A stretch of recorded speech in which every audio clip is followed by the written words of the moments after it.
Olá, aqui é do canal Jornada pela Liberdade. Meu nome é Walter e gostaria de falar para vocês quais são as diferenças, analisando depois de morar em distintos países, porque, por exemplo, um país como a Dinamarca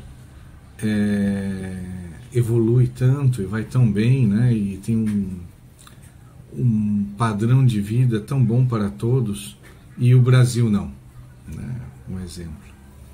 Sendo que lá, trabalhando lá, você vê que as pessoas em si, elas trabalham menos horas e com uma pressão menor.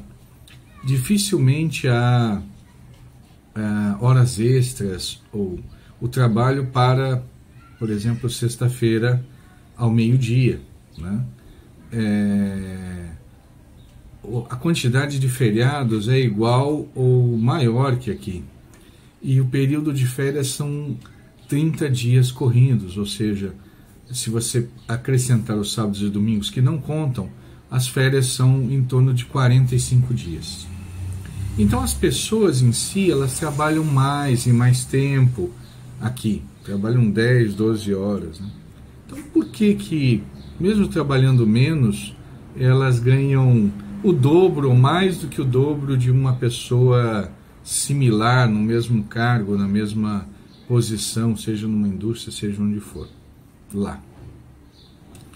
Bom, se o componente de trabalho, de tempo de trabalhado é maior aqui, existem outras duas coisas que eu acredito que são importantes, né? Primeiro, o trabalho, uma pessoa lá produz mais, mas produz mais como, né? Uma das coisas que faz uma pessoa produzir mais é se ela tem uma máquina, ou seja, se ela tem capital, né? Uma pessoa, ela carrega um pacote de algo. Se ela tem um caminhão, ela carrega 20 toneladas, né? Entende? Mas precisa ter o caminhão, né? Se você produz qualquer coisa, se você tem uma máquina que produz aquilo para você, em vez de você precisar de 100 pessoas, você precisa de um ou dois, uma pessoa para coordenar a máquina, mais um mecânico, mais uma pessoa de automação, né? Você substitui por 5 que ganham muito mais. Então, bom, um primeiro componente, então, você ter atividades que tenham um capital investido, né? Que sejam capital intensivos, né? E uma outra coisa que precisa e que toma muito da economia é a eficiência do Estado, né? O Estado, por exemplo, aqui no Brasil, ele consome 35% do que uma empresa gera ou do que uma pessoa gera imposto, né? Então você pode trabalhar 35% mais do que um dinamarquês, mas o governo não vira riqueza para você, vira coisas para o Estado, certo? Uma empresa aqui paga muito mais imposto do que uma empresa na Dinamarca. Muito bem, então quer dizer, ela consegue gerar capital e investir em máquinas para ser mais produtiva, né? Entende? Então essa presença do Estado, 35%, é mais do que um terço da economia vira Estado. Então, se o Estado é ineficiente e transforma esse imposto em gastos sem sentido, né, em gastos não produtivos, em salários, em despesas da própria gestão, né, gerando papéis de burocracia, em vez de ele auxiliar, na verdade ele danifica a economia, né? Se a gestão é muito grande e exige das pessoas uma quantidade enorme de papéis, de certificados, de regras, ela acaba fazendo com que o setor produtivo precise de pessoas para gerenciar o governo, né? Para ficar dando informações e auxiliando o governo a fingir que trabalha, né? Entende? Tá? Um exemplo foi uma empresa que eu conheço que o órgão do governo fiscalizador vinha de tempos em tempos para dar uma certa certificação, e a cada inspeção ela sugeria piorias, né, em vez de melhorias. As pessoas desse órgão governamental não tinham a menor noção do processo, apesar de serem informadas para isso, né? E sugeriam coisas que pioravam o sistema e que pioravam a gestão e pioravam a qualidade do produto, inclusive, né? Mas você precisava, o empresário nesse caso, precisava seguir a orientação, porque senão não ganhava a tal da certificação. Então o Estado, além de consumir energia, né, muitas vezes ele distribui, e esse é o caso brasileiro, ele não distribui a riqueza, ele concentra a riqueza, né, entende? Ele gera castas de pessoas enriquecidas e gera ainda um fardo sobre... Então esses são dois fatores, né? A falta de você ter máquinas para ajudar as pessoas a produzirem mais, ou seja, precisa sobrar capital para o empresário para investir em máquinas e ganhar em produtividade. E a eficiência do Estado, ou a ineficiência do Estado, no nosso caso, né? E você vê isso muito, muito claro. Lá uma vez eu recebi uma carta e fui solicitando que eu atualizasse meus dados que seria a prefeitura de lá. Estive lá, então fui, havia suco, havia lego, havia café, suco natural, não é suquinho ruinzinho não. E eu peguei a senha e fui em direção ao café para pegar um café, meu número já foi chamado. E aí eu fui para o local de atendimento e eu era o único lá e haviam 2 pessoas atendendo. E a pessoa me atendeu rapidamente, depois virou o computador para mim e disse assim, olha, da próxima vez você pode entrar nesse local aqui, e fazer você mesmo desde casa essa atualização, está aqui ó, um panfleto indicando como fazer. Pronto, cara, você vê que coisa, cara, entende? A eficiência do negócio, né? Entende? Então eu, como era estrangeiro, não conhecia todos os detalhes, fui lá, mas as pessoas resolvem tudo da sua casa. É muito interessante, né? E isso é a coisa que você precisa fazer aqui, né? Então, bom, o Estado roubando o seu tempo, né? Ou roubando primeiro o seu dinheiro, depois com o seu dinheiro ele contrata funcionários que roubam o seu tempo.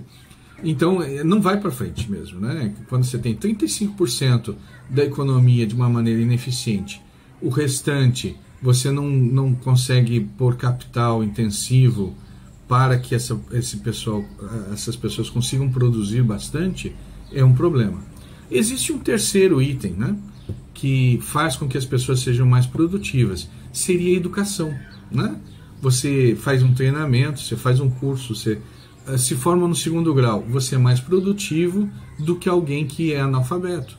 Se você faz a 4ª série, você é mais produtivo do que alguém que é analfabeto. Se você tem 2º grau, você compreende mais coisas e é mais produtivo. Se você tem universidade ou uma especialização, você pode desenvolver coisas novas e coisas em áreas que existem pouca concorrência, certo? E áreas que têm pouca concorrência, a margem de lucro é maior.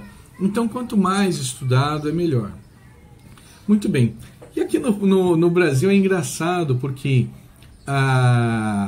você favorece as pessoas a estudarem à noite e trabalharem o dia inteiro. É possível isso, cara?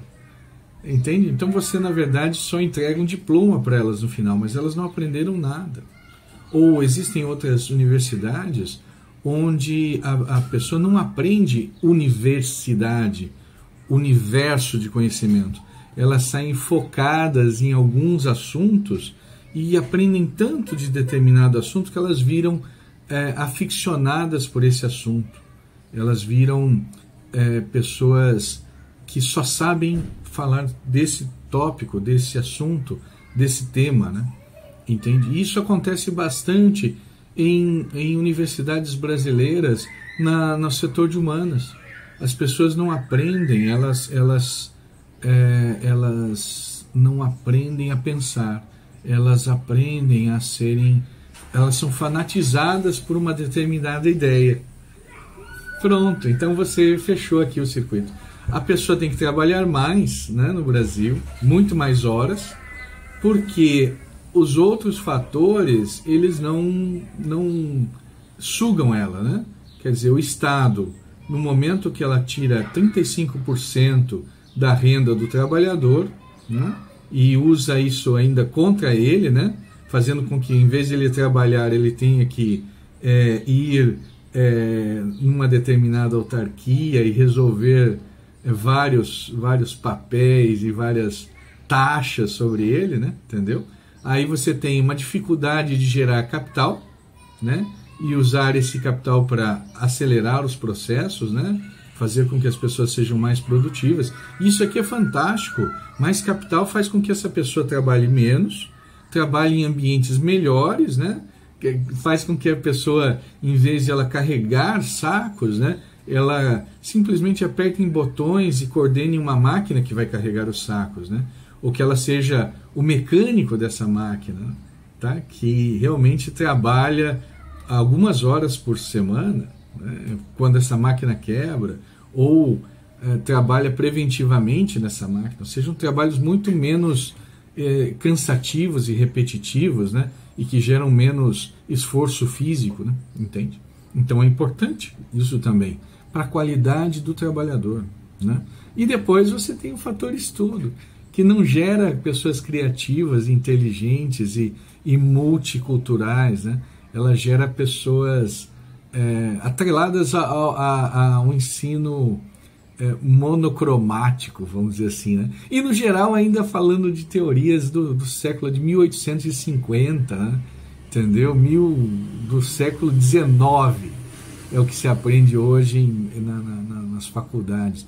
Então, quer dizer, você, em vez de libertá-las, você as aprisiona, né? Nós já falamos muito de liberdade de pensamento.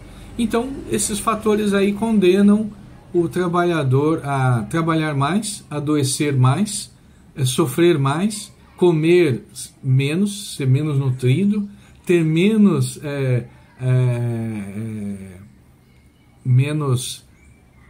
acesso a novas ideias e menos acesso à saúde.